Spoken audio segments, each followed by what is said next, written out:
In the second law of motion, we have studied that moving bodies possesses momentum which is equal to the product of mass and velocity. तो आपने second law of motion में ये पढ़ा था किसी body का जो momentum होता है वो उसके मास और वेलोसिटी के प्रोडक्ट के इक्वल होता है। इट मीन्स मोमेंटम इक्वल होता है मास इंटू वेलोसिटी के। ये आपको जब हमने सेकंड लॉ ऑफ मोशन बताया था उससे पहले आपको बताया था कि मोमेंटम जो है किसी बॉडी के क्वांटिटी की किसी बॉडी के मोशन की क्वांटिटी को मेजर करने का काम करता है और मोमेंटम को मास और वेलोसिटी के प्रोडक्ट की हेल्प से फाइंड आउट कर सकते हैं। तो we will now take one example to understand the meaning of the term conservation of momentum.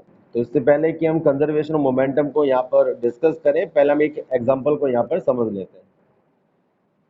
Suppose a speeding truck, fast moving truck hits a stationary car due to which the car also starts moving। मैं suppose करते हैं एक car है वो stationery है, that means वो अपनी जगह पर रुकी हुई है और एक बहुत तेजी स्पीड के साथ एक ट्रक आता है और वो उसको स्ट्राइक कर देता है, उसको हिट कर देता है। तो जब वो ट्रक उस कार को हिट करेगा तो कार भी मूव करना स्टार्ट कर देगी।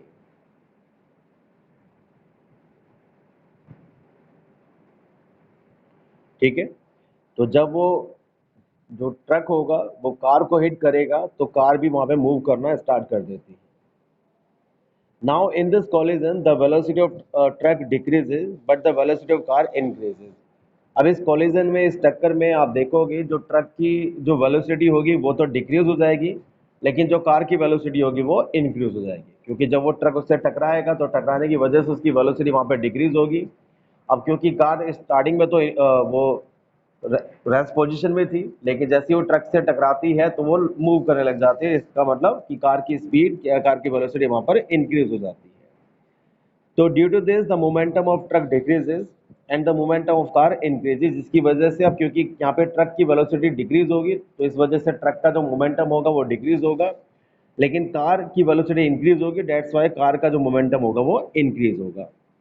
It has been found that the increase in the momentum of car is equal to the decrease in the momentum of truck। और ये देखा गया है कि कार में जितना मोमेंटम का इंक्रीज होगा उतना ही मोमेंटम ट्रक का वहाँ पे डिक्रीज होता है। एक वैसे हम ये कह सकते हैं कार जितना मोमेंटम गेन करती है उतना ही मोमेंटम वहाँ पे ट्रक जो है वो लॉस कर देता है। तो ट्रक ने जितना मोमेंटम वहाँ पे लॉस किया था वो सारा मोमेंटम जो कार गेन कर लेती है। ठीक है, the momentum loss by the truck has been gain by the car. This is an illustration of the law of the conservation momentum. तो ये एक इलस्ट्रेशन था लॉ ऑफ कंजर्वेशन मोमेंटम को समझाने के लिए कि जब भी दो बॉडीज एक दूसरे के साथ टकराती हैं तो टकराने में एक बॉडी का मोमेंटम दूसरी बॉडी में पास हो जाता है। हम इसको इस तरीके से समझ सकते हैं। तो इसको हम थोड़ा डिफाइन करते हैं, इसका स्टेटमेंट लेते हैं। According to the law of conservation momentum, when two bodies act upon one another their total momentum remains constant provided no external forces are acting। तो ये बता रहे हैं कि जब भी दो बॉडीज एक दूसरे पर एक्ट करती हैं, दो बॉडीज एक दूसरे को इंटरेक्ट करती हैं, फोर्स लगाती हैं, तो उनका जो टोटल मोमेंटम होता है वो वहाँ पर कांस्टेंट रहता है। तो जब भी टू बॉडीज एक दूसरे को इंटरेक्ट करती हैं, एक दूसरे पर एक्ट करती हैं, तो उनका जो टोटल मोमेंटम होता है वो कांस्टेंट रहता है। अगर यहाँ पर अगर यहाँ पर कोई एक्सटर्नल फोर्स अप्लाई नहीं हो रही है।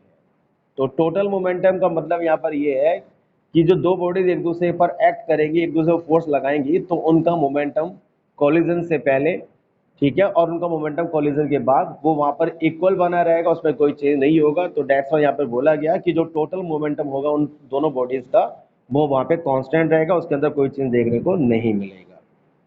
आगे इसको एक्सप्लेन भी करें। The law of conservation momentum means that whenever one body gains momentum then some other body must loss an equal amount of momentum. और यहाँ पर ये भी हम कह सकते हैं कि जब भी कोई एक बॉडी वहाँ पे मोमेंटम को गेन करती है तो उतना ही मोमेंटम वहाँ पे दूसरी बॉडी लॉस करती है। तो this law can also be stated as momentum is never created और डेस्ट्रॉयड। इसको हम ऐसे भी एक्सप्लेन कर सकते हैं, इस तरीके से भी इसका स्टेटमेंट दे सकते हैं कि मोमेंटम जो होता है ना तो कभी वो क्रिएट किया जा सकता है ना इसको डिस्ट्रॉय किया जा सकता है, ये एक बॉडी से दूसरी बॉडी को ट्रांसफर हो सकता है। The law of conservation momentum is also known as the principle of conservation momentum. तो लॉ ऑफ कंजर्वेशन मोमेंटम को हम प्रिंसिपल ऑफ कंजर्वेशन मोमेंटम भी कह देते हैं। The principle of conservation momentum is in second sorry तो is in accord with Newton third law of motion. तो ये बता रहे हैं कि बिल्कुल जो है न्यूटन के थर्ड लॉ ऑफ मोशन के साथ वो जुड़ा हुआ है, which says that action and reaction are equal and opposite, जिसमें बताया गया था कि जो एक्शन और रिएक्शन फोर्सेस होते हैं वो इक्वल होते हैं और एक दूसरे के अपोजिट होते हैं। तो we will not take one example to prove the law of conservation momentum. इसके बाद हम यहाँ पर एक एग्जांपल लेंगे लॉ ऑफ कंजर्वेशन मोमेंटम को एक्सप्लेन करने के लिए, उसको प्रूव करने के लिए। तो अभी तक यहाँ पर हमने कंजर्वेशन मोमेंटम को आपको बताया था, और इसमें आपको बताया गया कि जब भी टू बॉडीज एक दूसरे पर एक्ट करती हैं तो उनका टोटल मोमेंटम कांस्टेंट रहता है, अगर कोई भी एक्सटर्नल फोर्स वहां पर अप्लाई नहीं की गई है। तो जब भी टू बॉडीज एक दूसरे को इंटरेक्ट करती हैं, इंटरेक्ट करना बोले, एक दूसरे पर एक्ट करना बोले, एक दूसरे को फोर्स लगाना बोले, ये एक ही मतलब होता है। तो जब भी टू बॉडीज एक दूसरे को इंटरेक्ट करती हैं तो उनका जो टोटल मोमेंटम होता है वो ऑलवेज कांस्टेंट रहता है। ऐसा कहने का मतलब ये है कि उनके इंटरेक्शन करने से पहले उनका जो टोटल मोमेंटम था, उनके इंटरेक्शन करने के बाद उनका टोटल मोमेंटम था, वो इक्वल वहां पर रहेगा, उसमें कोई चेंज नहीं होगा। ठीक है, इस स्टेटमेंट को हम ऐसे भी बोल सकते हैं कि मोमेंटम इज नेवर क्रिएटेड और डेस्ट्रॉयड, कि मोमेंटम को ना तो कभी क्रिएट किया जा सकता है और ना इसको कभी डिस्ट्रॉय कर सकते हैं। मोमेंटम एक बॉडी से दूसरी बॉडी पर ट्रांसफर होता है। ठीक है, अब इसको हम फॉर्मुलेट करते हैं इस एग्जांपल के जरिए, जो एग्जांपल आपके सामने है, आप देखिएगा इसको ध्यान से। Suppose two bodies a truck and a car are moving in the same direction but with a different speed और वेलोसिटी। जैसे कि यहाँ पर आप देख सकते हैं एक ट्रक है और एक कार है, दोनों की जो मासेज है वो डिफरेंट है। ठीक है, एक के मास को हम m1 ले लेते हैं और एक के मास को हम m2 कह देते हैं, और ये दोनों जो बॉडीज हैं वो डिफरेंट स्पीड के साथ मूव कर रही हैं एक ही डायरेक्शन में। आप इस फिगर में देख सकते हैं, यहाँ पे ट्रक का मास m1 है और वो u1 वेलोसिटी के साथ मूव कर रहा है, जो कार का मास है वो m2 है और वो u2 वेलोसिटी के साथ वहाँ पे मूव कर रहा है, जो आपको फिगर में नजर आ रहा होगा। ठीक है, अब क्या करते हैं उसमें, तो अब इसका मतलब ये होगा, अगर इसमें देखा जाए तो ट्रक का जो इनिशियल मोमेंटम है वो कितना हो जाएगा, वो m1 u1 हो जाएगा, और कार का जो इनिशियल मोमेंटम होगा वो वहां पर m2 u2 हो जाएगा। इट मीन्स ये हम कह सकते हैं कि टकराने से पहले, इस ट्रक और कार के टकराने से पहले जो इनका टोटल मोमेंटम होगा ट्रक और कार का, वो कितना होगा, वो होगा m1 u1 plus m2 u2। ठीक है, अभी यहाँ पर लॉ ऑफ कंजर्वेशन मोमेंटम को यहाँ पर वेरीफाई किया जा रहा है, तो एक एक्सप्रेशन के जरिए इसको वेरीफाई हम करेंगे या हम इसको फॉर्मुलेट करेंगे कि इसको किस तरीके से इसका एक्सप्रेशन हम ऑब्टेन कर सकते हैं। तो यहाँ पे बता रहे एक ट्रक है जिसका मास m1 है, वेलोसिटी u1 के साथ वो मूव कर रहा है। एक कार है जिसका मास हम m2 सपोज कर लेते हैं और वो u2 वेलोसिटी के साथ मूव कर रही है, दोनों एक ही डायरेक्शन में मूव कर रहे हैं। तो टकराने से पहले जो ट्रक का मोमेंटम होगा वो m1 u1 होगा, और कार का जो मोमेंटम होगा वो m2 u2 होगा। तो इनका टोटल मोमेंटम बिफोर कोलिजन वो कितना होगा, तो टोटल मोमेंटम बिफोर कोलिजन हो जाएगा m1 u1 plus m2 u2। ठीक है, तो ये तो इनके कॉलिजन कहें या टकराना कहें वो एक ही बात होती है। तो कॉलिजन से पहले जो उनका टोटल मोमेंटम होगा ट्रक और कार का, वो होगा m1 u1 plus m2 u2। अब इसके बाद सेकंड केस देखते हैं, और ये हम सपोज करते हैं कि ट्रक जो है वो कार के साथ वो टकरा जाती है और ट्रक जो है कार को हिट करती है। तो हिट करने के बाद होगा क्या, जैसे आपको पता है कि जब वो हिट करेंगे तो ऐसा हिट करने में जो ट्रक की स्पीड होगी वो वहाँ पे डिक्रीज हो जाएगी और जो कार की स्पीड होगी वहाँ पे इंक्रीज हो जाएगी। हम ये कह सकते हैं कि कॉलिजन के बाद दोनों बॉडीज की जो वेलोसिटी है वो चेंज हो जाती है। सपोज करते हैं जो ट्रक की वेलोसिटी है टकराने के बाद वो v1 हो जाती है। ठीक है, टकराने के बाद जो ट्रक की वेलोसिटी है वो v1 हो जाती है, और टकराने के बाद जो कार की वेलोसिटी है वो v2 हो जाती है, क्योंकि जब वो टकराएंगे तो दोनों की वेलोसिटी वहां पर चेंज हो जाएगी। और सपोज करते हैं कि ट्रक की वेलोसिटी आफ्टर कॉलिजन v1 है और कार की वेलोसिटी आफ्टर कॉलिजन वो v2 है। तो इट मीन्स अगर यहाँ पे देखा जाए तो कॉलिजन के बाद जो ट्रक का मोमेंटम होगा वो कितना होगा, m1 v1 होगा, और कॉलिजन के बाद जो कार का मोमेंटम होगा वो कितना होगा, m2 v2 होगा। इट मीन्स कॉलिजन के बाद जो इनका टोटल मोमेंटम होगा वो कितना होगा, तो वो होगा m1 v1 plus m2 v2। तो इस तरीके से हम यहाँ पर देख सकते हैं कॉलिजन से पहले ट्रक और कार का जो टोटल मोमेंटम था वो m1 u1 plus m2 u2 था, और कॉलिजन के बाद जो इनका टोटल मोमेंटम है वो m1 v1 plus m2 v2 है। और जैसा आपको बताया गया यहाँ पर लॉ ऑफ कंजर्वेशन मोमेंटम में कि जो टोटल मोमेंटम होता है बिफोर कॉलिजन और जो टोटल मोमेंटम होता है आफ्टर कॉलिजन वो इक्वल होता है। तो इट मीन्स हम कह सकते हैं यहाँ पर कि m1 u1 plus m2 u2 वो इक्वल होगा किसके, m1 v1 plus m2 v2 के। तो ये जो एक्सप्रेशन है ये लॉ ऑफ कंजर्वेशन मोमेंटम के लिए हम कह सकते हैं एक मैथमेटिकल एक्सप्रेशन है, जिसकी हेल्प से जब भी कोई क्वेश्चन अगर आपको इससे रिलेटेड पूछा जाए तो आप इस एक्सप्रेशन की हेल्प से उसको सॉल्व कर सकते हैं। ठीक है, तो यहाँ पर अभी तक हमने बात की कि लॉ ऑफ कंजर्वेशन मोमेंटम को शो करने वाला एक्सप्रेशन क्या होगा? तो जैसा आपको बताया गया, लॉ ऑफ कंजर्वेशन मोमेंटम का मतलब होता है कि total momentum before collision equal to total momentum after collision.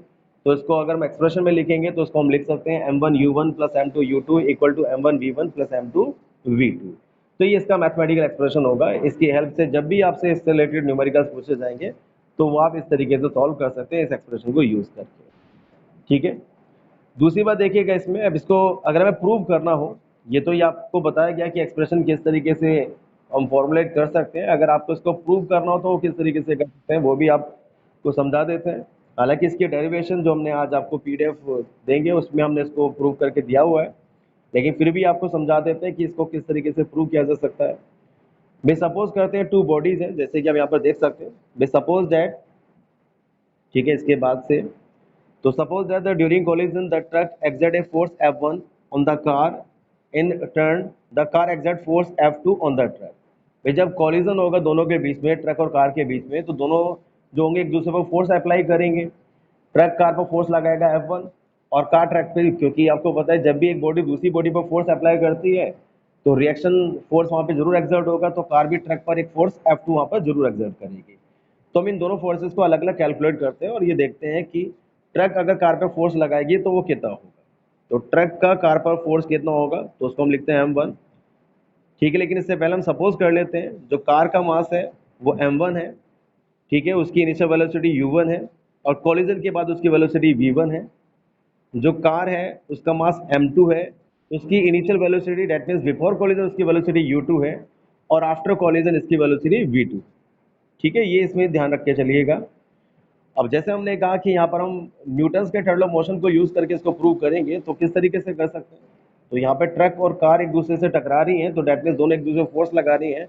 तो पहले हम यहाँ पे पता कर रहे हैं कि ट्रक कार पर कितना फोर्स एक्सर्ट करता है। तो ट्रक का कार पर फोर्स लगाएंगे तो किसके इक्वल होगा? तो वो इक्वल होगा F1 equal to m2 into A2। ठीक है, तो वो ट्रक कार पर कितना फोर्स एक्सर्ट करेगी अगर उसको मैं कैलकुलेट करना हो तो उसको हम कैलकुलेट कर सकते हैं F1 equal to m2 into A2।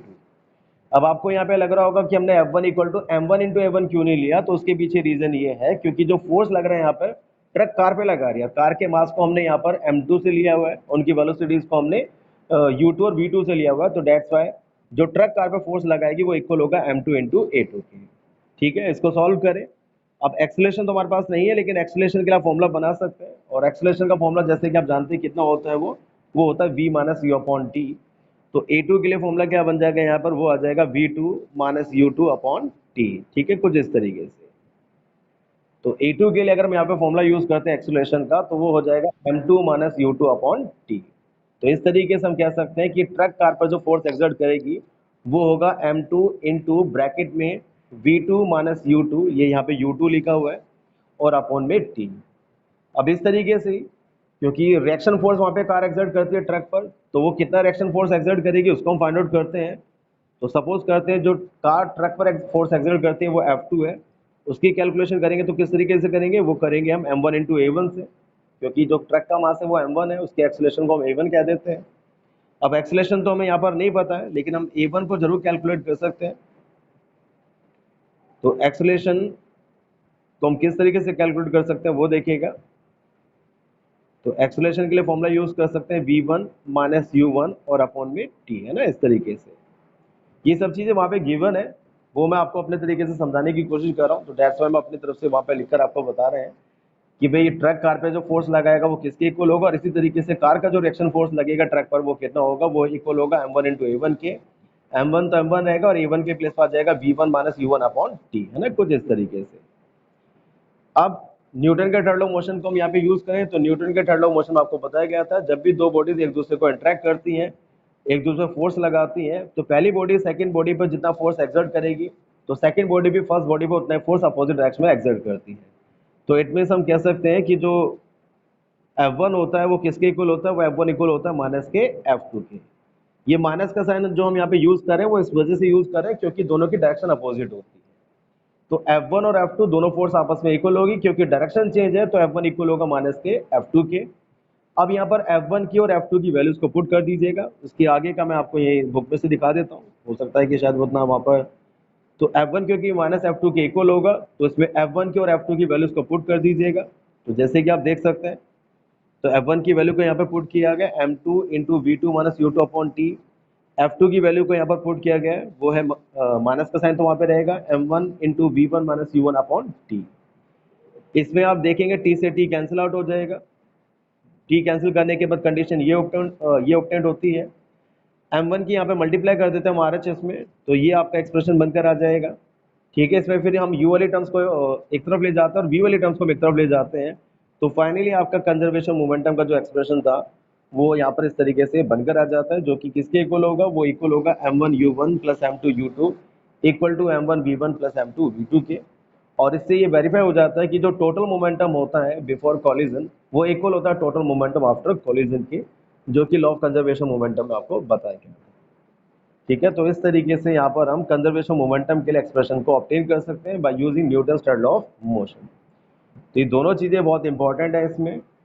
एक तो आपको स्टेटमेंट बताया गया कि कंजर्वेशन मोमेंटम होता क्या है, और उसके बाद इसका मैथमेटिकल एक्सप्रेशन क्या होता है और हम इसको किस तरीके से प्रूव कर सकते हैं। ठीक है, तो इसका मैथमेटिकल प्रूफ हमने यहाँ पर आपको करके दिखाया कि किस तरीके से कंजर्वेशन मोमेंटम के लिए एक्सप्रेशन को हम फाइंड आउट कर सकते हैं। जी बिल्कुल, प्रूफ वाले को हम बिल्कुल रिपीट कर देंगे अभी। ठीक है, पहले हम इस टॉपिक को पूरा कर लेते हैं, इसके बाद मैं इसको रिपीट कर दूंगा। इसके बाद यहाँ पे कुछ एप्लीकेशन दे रखी है कंजर्वेशन मोमेंटम की, तो एप्लीकेशन में आपको बताते हैं इसमें रॉकेट और जेट एरोप्लेन का दे रखा है। तो हालांकि रॉकेट और जेट एरोप्लेन की फ्लाइंग को हम ऑलरेडी डिस्कस कर चुके हैं कि न्यूटन के थर्ड ऑफ मोशन को वो यूज़ करते हैं जब भी वो, चाहे वो जेट एरोप्लेन हो या रॉकेट हो, जब भी वो फ्लाई करते हैं तो उसमें उसको यूज़ किया जाता है। लेकिन ये कंजर्वेशन मोमेंटम को भी वहाँ पर यूज़ करते हैं। ठीक है, उसको यहाँ पर एक्सप्लेन किया गया, लेकिन इसकी जरूरत नहीं पड़ेगी। आई थिंक न्यूटन के थर्ड लॉ मोशन से हमने इसको अच्छी तरीके से एक्सप्लेन कर लिया था। तो कंजर्वेशन मोमेंटम को हम यहाँ पर इसके लिए यूज़ करें ना करें तो उससे कोई फर्क नहीं पड़ता है, लेकिन एक बार फिर भी आप इसमें देख लीजिएगा, फिर आपको जो भी मेथड वहाँ पे सही लगे इनको डिफाइन करने का, इनको मेंशन करने का, तो वो आप बता सकते हैं। So we have already studied that the rocket and jet aeroplane works on the principle of action and reaction. We will now describe the working of rockets and jet aeroplane according to the law of conservation momentum. The chemicals inside the rocket burn and produce high velocities blast of the hot gases. तो ये बता रहे जो chemicals होते हैं rocket के अंदर वो बहुत तेजी के साथ जलते हैं और हाई वेलोसिटी के साथ वो एकदम से उनमें से जो हम कह सकते हैं हॉट गैसेस का जो ब्लास्ट है वो प्रोड्यूस होता है। These gases through the tail nozzle of the rocket in the downward direction with the tremendous speed of velocity। और ये जो गैसेस होती हैं रॉकेट के बिल्कुल रियर एंड से, हम कह सकते हैं बिल्कुल बॉटम एंड के में एक नोजल लगा होता है, उससे बहुत तेज स्पीड के साथ नीचे की ओर निकलती हैं। And the rocket moves up balance the momentum of the gases. और रॉकेट वहाँ पे कुछ इस तरीके से वहाँ मूव करता है जिससे कि वो गैसेस के मोमेंटम को बैलेंस कर सके। Although the masses of the gases emitted is comparatively small, but they have a very high velocity and hence a very large momentum। तो ये बता रहे हैं जो गैसेस में प्रोड्यूस होती हैं उनका मास तो बहुत कम होता है लेकिन उनकी वेलोसिटी बहुत ज़्यादा होती है, जिसकी वजह से उन गैसेस का मोमेंटम बहुत हाई होता है। तो an equal momentum is imparted to the rocket in the opposite direction so that in spite of the large mass the rocket goes up with a high velocity। अब जैसे हम बता रहे हैं कि जब भी कोई एक बॉडी मोमेंटम गेन करती है तो सी कंडीशन में होता ये है कि दूसरी बॉडी उतना ही मोमेंटम वहाँ पे लॉस करती है। तो जैसे यहाँ पे बता रहे हैं कि जब वो गैसेस वहाँ पे तेज स्पीड के साथ निकल कर जाती हैं तो उनमें हाई मोमेंटम होता है और इतना ही मोमेंटम वो रॉकेट को वहाँ पे प्रोवाइड कर देती है, जिसकी वजह से रॉकेट जो है अपवर्ड डायरेक्शन में, भले उसका मास कितना ज़्यादा हो गैस के कंपेयर में, लेकिन वो आसानी से मूव कर पाता है। और सेम यही बात इन्होंने जेट एरोप्लेन भी मेंशन कर रखी है। A large volume of gases produced by the combustion of fuel is allowed to escape the through a jet in the backward direction due to the very high speed of the velocity the backward rushing gases have a large momentum। तो उसमें होता है क्या, एक बार difference ये है कि rocket में जो गैसेस हैं वो बिल्कुल बॉटम एंड से तेज स्पीड के साथ नीचे की ओर निकलती हैं, लेकिन जो जेट एरोप्लेन होता है उसमें ये जो है पीछे के एंड से जो है ये गैसेस अब निकल कर जाते हैं हाई स्पीड के साथ में। अब क्योंकि इन गैसेस का भी वॉल्यूम तो मास तो कम होता है लेकिन स्पीड बहुत ज़्यादा होती है, जिसकी वजह से इनका मोमेंटम बहुत ज़्यादा रहता है और इतना ही मोमेंटम वो जेट एरोप्लेन को भी प्रोवाइड कर देती है, जिसकी वजह से जेट एरोप्लेन आसानी से वहाँ पर मूव कर पाता है और फ्लाई कर पाता है। ठीक है, और एक लास्ट केस में और मेंशन किया गया है गन और बुलेट के केस में कि जब भी हम किसी बुलेट को फायर करते हैं किसी गन से तो then the bullet has the momentum given by, तो उसके अंदर जो बुलेट के अंदर जो मोमेंटम होगा वो भी हम कैलकुलेट कर सकते हैं mass of bullet into mass velocity of bullet से the bullet imparts an equal and opposite momentum to the gun due to which the gun jack backwards. अब लेकिन जितना मोमेंटम वहाँ पे बुलेट गेन करेगी उतने मोमेंटम वो गन को भी प्रोवाइड कर देती है, लेकिन क्योंकि गन का मास बुलेट के मास के कंपेयर में काफ़ी ज़्यादा होता है जिसकी वजह से उसमें वेलोसिटी इतनी ज़्यादा अचीव नहीं होती है, और एक सडन जर्क जो है पीछे की ओर जो भी वहाँ पे गनमैन होता है उसके शोल्डर पर एक्सर्ट होता है, और जिसकी वजह से गन पीछे की ओर हटते हैं और हम कहते हैं कि जो गन है वो वहाँ पर रिकॉयल हो गई है। तो ये तीनों चीज़ें, चाहे जेट एरोप्लेन हो, चाहे रॉकेट हो, चाहे आपका गन का रिकॉयल होना हो, इन तीनों बातों को हमने न्यूटन्स के थर्ड लॉ ऑफ मोशन के बेसिस पे भी एक्सप्लेन किया था। यहाँ पर उसको मोमेंटम के बेसिस पे भी एक्सप्लेन कर रहे हैं कि होता है क्या है कि चाहे वो गैसेस हो, चाहे वो रॉकेट की बात करें या जेट एरोप्लेन की बात करें, तो वो बहुत तेज़ स्पीड के साथ निकलती है रॉकेट में से, जेट में से। जब तेज़ स्पीड से निकलती है तो उनका मोमेंटम बहुत ज़्यादा हाई होता है, और जितना मोमेंटम वो गेन करते हैं उतना ही मोमेंटम वो इम्पार्ट कर देती हैं उस रॉकेट में भी और जेट एरोप्लेन में भी, और साथ ही साथ बुलेट जो है गन में भी इम्पार्ट कर देती है, जिसकी वजह से वो भी वहाँ पर मूव कर पाते हैं। ठीक है, तो ये यहाँ पर एक्सप्लेन किया गया था। अब इनकी एक्सप्लेनेशन के लिए आप या तो कंजर्वेशन मोमेंटम को यूज़ कीजिएगा, न्यूटन के थर्ड लॉ मोशन को यूज़ कीजिएगा, दोनों में से आप किसी भी कंडीशन को लेकर आप इनको एक्सप्लेन कर सकते हैं। तो वैसे तो न्यूमेरिकल के लिए हमने आपकी परसों की क्लास सोची हुई है कि हम जितने भी न्यूमेरिकल्स हैं वो परसों की क्लास में डिस्कस करेंगे, लेकिन एक छोटा सा न्यूमेरिकल यहाँ पर है, उसको हम देख लेते हैं। वो ये है कि ए बुलेट, और आपको बता दें जब भी गन और बुलेट के कुछ न्यूमेरिकल्स अगर आपसे पूछे जाते हैं तो वहाँ पर आप ये कंडीशन यूज़ कर सकते हैं जो यहाँ पर बताई गई है कि momentum of bullet equal to momentum of gun. जब भी किसी गन से हम बुलेट को फायर करते हैं तो जितना मोमेंटम बुलेट गेन करेगी उतना ही मोमेंटम वहाँ पे गन भी आएगा, तो इसलिए मोमेंटम ऑफ बुलेट इक्वल होगा मोमेंटम ऑफ गन के। ठीक है, तो इस कंडीशन को यूज़ करके हम ये न्यूमेरिकल्स को सॉल्व कर सकते हैं जो हम आगे डिस्कस करने वाले हैं। न्यूमेरिकल क्या है? A bullet of mass 10 gram is fired from a gun of mass 6 kilogram with a velocity of 300 meter per second. Then calculate the recoil velocity of the gun. तो एक 10 ग्राम की बुलेट को 6 kilogram की gun से fire किया जाता है, जिससे जो बुलेट है वो 300 मीटर पर सेकंड की स्पीड से मूव करती है। तो पता कीजिएगा गन की रिकॉल वेलोसिटी क्या हो।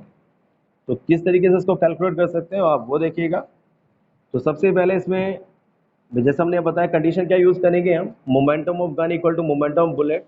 तो उसमें हम गन का मास और गन की वेलोसिटी, अब बुलेट का मास और बुलेट की वेलोसिटी को इसमें हम मेंशन कर लेते हैं। रिकॉल वेलोसिटी का मतलब होता है गन जिस वेलोसिटी के साथ पीछे की ओर हटती है तो उसे रिकॉल वेलोसिटी बोला जाता है। क्वेश्चन ये है कि a bullet of mass 10 gram is fired from a gun of mass 6 kilogram with velocity of 300 metre per second, then calculate the recoil velocity of the gun. अगर 6 किलोग्राम की gun से 10 ग्राम के बुलेट को fire किया जाता है और वहां पे बुलेट 300 मीटर पर सेकंड की स्पीड से मूव करती है, तो गन की रिकॉयल वेलोसिटी क्या होगी, दैट मीन्स गन जिस स्पीड के साथ पीछे हटेगी वो स्पीड क्या होगी। तो इस न्यूमेरिकल को करने के लिए हम इस कंडीशन को यूज करेंगे, momentum of bullet equal to momentum of gun. अब बुलेट का मोमेंटम निकालने के लिए आपको देखना पड़ेगा कि बुलेट का मास कितना है। तो बुलेट का मास यहाँ पे गिवन है 10 ग्राम। अभी ग्राम में है तो उसको किलोग्राम में चेंज कर लीजिएगा। ग्राम को किलोग्राम में चेंज करने के लिए क्या करते हैं, 1000 से डिवाइड, तो 10/1000। तो गन का जो बुलेट का जो मास होगा वो आ जाएगा 1/100 किलोग्राम। ठीक है, पहले तो हमने ये देखा। इसके बाद बुलेट की वेलोसिटी वो उसमें गिवन है कितनी, वो है इसमें 300 मीटर पर सेकेंड। ठीक है, तो ये बुलेट का मास 1/100 किलोग्राम है, बुलेट की वेलोसिटी वो इसमें 300 मीटर पर सेकेंड है। अब आते हैं गन पर। बुलेट के मास को और बुलेट के वेलोसिटी को आप स्मॉल एम स्मॉल यू से दिखा सकते हैं। अब गन के मास और गन की वेलोसिटी को आप कैपिटल एम से दिखा दीजिए, कैपिटल एम और कैपिटल वी से दिखा दीजिएगा। तो गन का मास कितना है इसमें 6 किलोग्राम, वो तो ऑलरेडी किलोग्राम में है, तो उसमें तो कोई चेंज हमें नहीं करना होगा। लेकिन गन की वेलोसिटी को हमें कैलकुलेट करना है, दैट मीन्स वी को हमें कैलकुलेट करना होगा। ठीक है, फिर जैसा हमने आपको कंडीशन बताई कि क्या यूज़ करते हैं हम, तो momentum of gun equal to momentum of bullet. तो capital M into capital V equal to small M into small V, वो हम यहाँ पर यूज़ करेंगे। इनकी वैल्यूज को पुट कर दीजिएगा। तो गन का मास यहाँ पे 6 किलोग्राम है तो वो 6 रहेगा। गन की रिकॉल वेलोसिटी में फाइंड आउट करनी है। बुलेट के का मास कितना था 1/100 किलोग्राम और इसकी वेलोसिटी कितनी है 300। ठीक है, ये सारी वैल्यूज यहाँ पे पुट कर दीजिएगा। तो इसे हम सॉल्व करते हैं तो कितना आ जाएगा, तो सॉल्व करके आ जाएगा 6v equal to 3, then b solve करके आ जाएगा ये 3/6, that mean 1/2 metre per second. That mean जो गन पीछे की ओर हटेगी वो 1/2 मीटर पर सेकेंड की स्पीड से पीछे की ओर मूव करेगी। तो ये इंपॉर्टेंट न्यूमेरिकल है और आसान से न्यूमेरिकल्स है। इसमें आपको जब भी इस तरीके के आपकी गन और बुलेट के क्वेश्चन दिए जाए तो कंडीशन आपको यूज करनी होगी momentum of gun equal to momentum of bullet. Gun के मोमेंटम को फाइंड आउट करने के लिए गन के मास को कैपिटल एम से लिखिएगा, गन की वेलोसिटी को कैपिटल वी से लिखिएगा, बुलेट के मास को स्मॉल एम से और बुलेट की वेलोसिटी को स्मॉल वी से लिखिएगा। तो वही हमने यहाँ पे लिखा capital M equal into capital V equal to small M into small v. Gun का मास 6 किलोग्राम था, वो उसको हमने एज इट इज पुट कर दिया। गन की वेलोसिटी में फाइंड आउट करनी थी, उसको हमने वी रहने दिया। बुलेट का मास 10 ग्राम था, तो उसको किलोग्राम में चेंज कर लिया था हमने, 1000 से डिवाइड करके 1/100 आ गया। बुलेट की वेलोसिटी इसमें 300 गिवन थी। सॉल्व करेंगे यहाँ पर, ये आप देख सकते हैं 2 0 से 2 0 यहाँ पर कैंसिल आउट हो जाएंगे, तो 6v equal to 3, then v आ जाएगा सॉल्व करके 3/6, that mean 1/2 metre per second. ठीक है, तो अभी बाकी के न्यूमेरिकल्स हम डिस्कस भी करेंगे। न्यूमेरिकल्स के लिए हम परसों वाली क्लास रखेंगे, ठीक है। उसमें जितने भी न्यूमेरिकल्स है कंजर्वेशन मोमेंटम से रिलेटेड इंपॉर्टेंट न्यूमेरिकल्स हैं, तो वो परसों की क्लास में डिस्कस किए जाएंगे। तो आज का हमारा टॉपिक यही था जिसमें हमने डिस्कस किया कंजर्वेशन मोमेंटम क्या है। ठीक है, अभी हम सारे क्वेश्चंस के आंसर करेंगे आपको। उसके बाद उसका मैथमेटिकल एक्सप्रेशन क्या था, उसको हमने किस तरीके से फॉर्मुलेट किया, फिर आपको बताया कि कंजर्वेशन मोमेंटम की हेल्प से कैसे आपके जेट एरोप्लेन, रॉकेट और जो गन और बुलेट है वो किस तरीके से कंजर्वेशन मोमेंटम को वहाँ पर यूटिलाइज करते हैं। और फिर हमने यहाँ पर एक छोटा सा न्यूमेरिकल जो था कंजर्वेशन मोमेंटम का, वो गन और बुलेट के लिए यहाँ पर सॉल्व किया। ठीक है।